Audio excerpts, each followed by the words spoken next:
Penguin Random House Audio presents Serial Killer Games by Kate Posey. Read for you by Christian Leatherman and Dominique Salvacion. This one's for you, Dollface. 1. The Serial Killer at Work. There's been another murder. It was a 100-foot drop. Kara from accounts says as she presses the door close button at the end of the day.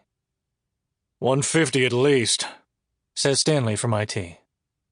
It's a 15-story building.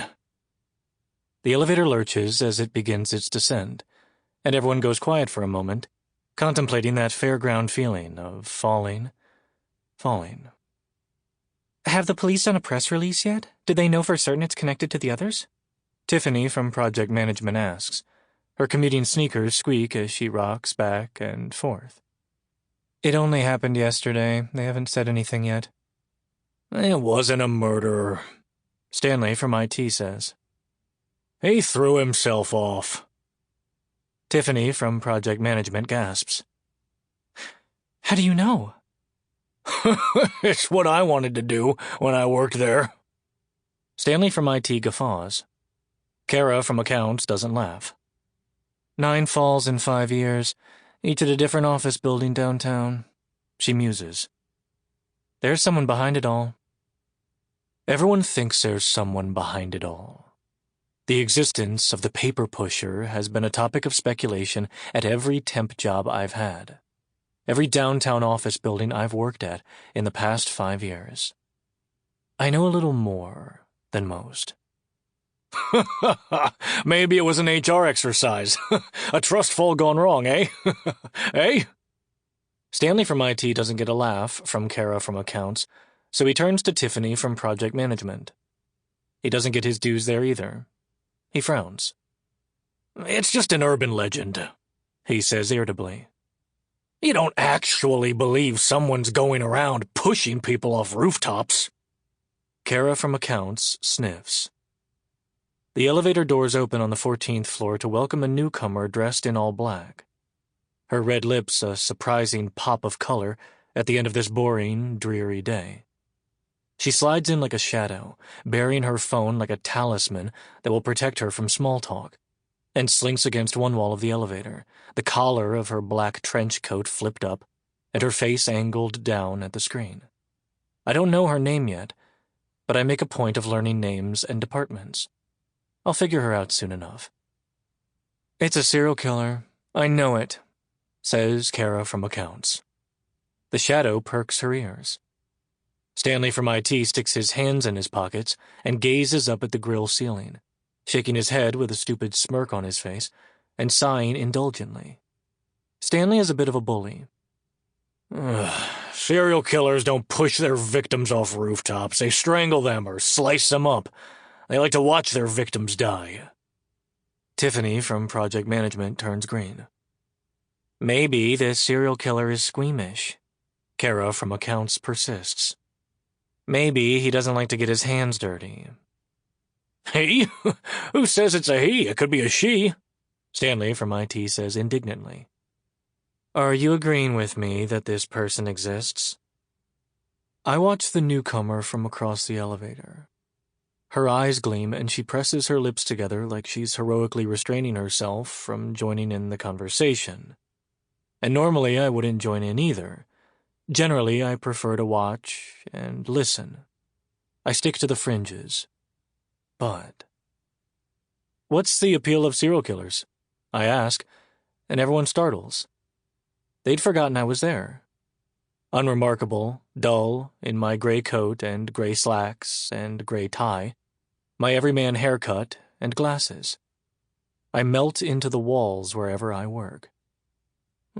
What? Stanley from IT says. Why do people enjoy the topic so much? There's an awkward little pause while they sit with my accusation that they're enjoying this, and the woman in black jumps into the silence. Wish fulfillment, obviously.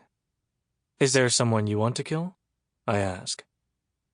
She holds my gaze, and her lips quiver in a tiny, vicious smile.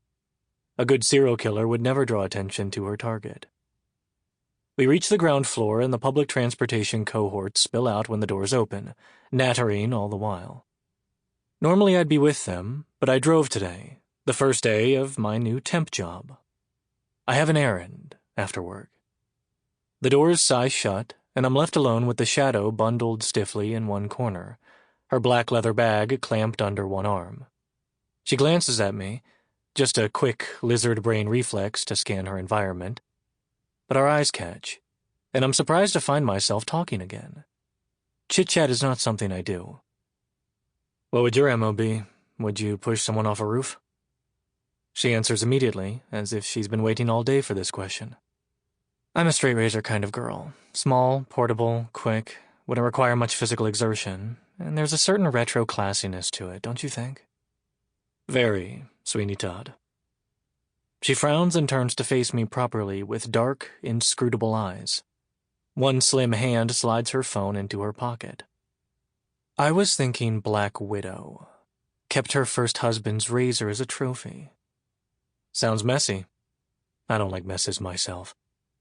Her red lips twitch. Why do you think I'm wearing all black? How would you do it? I adjust my cuffs while I contemplate my answer. Ah, you have strangler gloves, she says.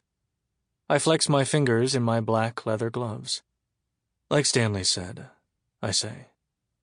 A true serial killer has the good manners to keep it personal, a good firm stranglehold, and then eye contact till the end. She snorts. Don't threaten me with a good time. My insides twist pleasantly and unexpectedly. It's not unlike that fairground feeling. What's your name? The amused twist to her lips flattens. She doesn't need a straight razor. She slits my throat with a scowl and returns her attention to her phone. A moment later, the doors open onto the dim basement parking, and her heels fire a gunshot staccato that echoes in the cavernous space. I follow. She walks to a black car, swings her bag into the front seat, and turns to me. You're following me. No, this is my car. I lean against the car next to hers. She considers the sleek car and weighs it against my temp uniform. That's definitely not your car. It is. Prove it. Open up the trunk and show me your latest strangle victim. I don't move. She twists sinuously on the spot and flicks her eyes up and down, from my head to my toes. You're a creep, she says, and I can't tell if it's an insult or praise. She hops in her car and I watch as she drives off. She flips me the bird as she vanishes around a cement pillar. I stare after her, my thoughts twisting this way and that. There was something about how she looked at me, and really saw me. The faceless office temp who no one normally sees, who no one is supposed to notice. It feels risky and exhilarating.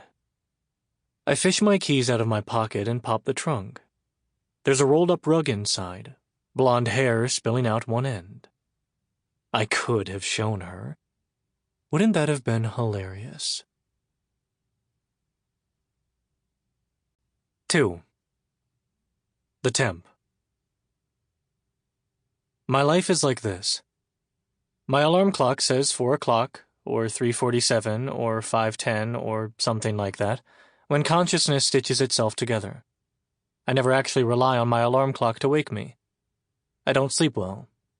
I don't think people tend to sleep well when they're living with the sorts of things I am. Thoughts that go bump in the night. Secrets that scratch away in my head. Sometimes I drink my coffee in the dark living room while watching the news.